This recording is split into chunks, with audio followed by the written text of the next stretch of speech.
Quand bébé est au biberon et qu'il présente des difficultés alimentaires, il est très important de réfléchir à l'outil biberon et tétine qu'on va lui proposer. En effet, dans le commerce, on trouve une multitude d'outils, une multitude de tétines, et il est parfois bien compliqué de démêler laquelle est plus adaptée au bébé. On retrouve par exemple des tétines avec des bases fines, des tétines avec des bases larges, des tétines avec des embouts un petit peu plats qui invitent plutôt à pincer ou à écraser, des tétines avec une forme plutôt ronde qui incite la langue à venir s'avancer, se mettre un petit peu en gouttière, des tétines avec une forme dite physiologique, c'est-à-dire un peu comme un bâton de rouge à lèvres, qui sont en général assez courtes. On a des tétines avec des petits débits, des tétines avec des gros débits, par exemple pour du lait épaissi. On a des tétines à débit unique, donc il y a par exemple la tétine où il faut acheter la vitesse 0, la vitesse 1, la vitesse 2, et d'autres tétines où sur une même tétine on a la vitesse 1, 2 ou 3, donc ce sont les tétines qu'on appelle à débit variable. Il y a des tétines qui sont dans des textures différentes, les tétines en caoutchouc qui vont être en général un petit peu plus souples, les tétines en silicone.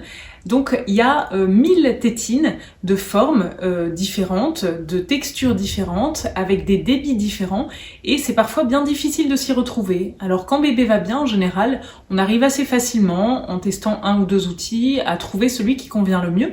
Mais avec les bébés qui présentent des difficultés alimentaires, c'est souvent un vrai casse-tête pour les parents.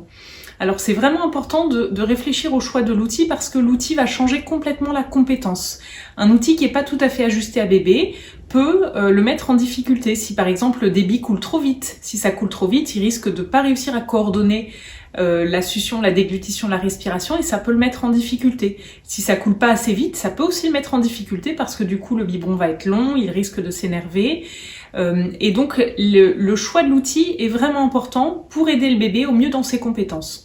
Donc il existe énormément d'outils qui sont tous très différents et c'est vraiment important de choisir l'outil en ayant vu l'enfant boire. On entend toujours telle ou telle personne ou connaissance dire « Ah ben prends celui-ci, il est super, ah ben prends celui-ci, il est encore mieux ».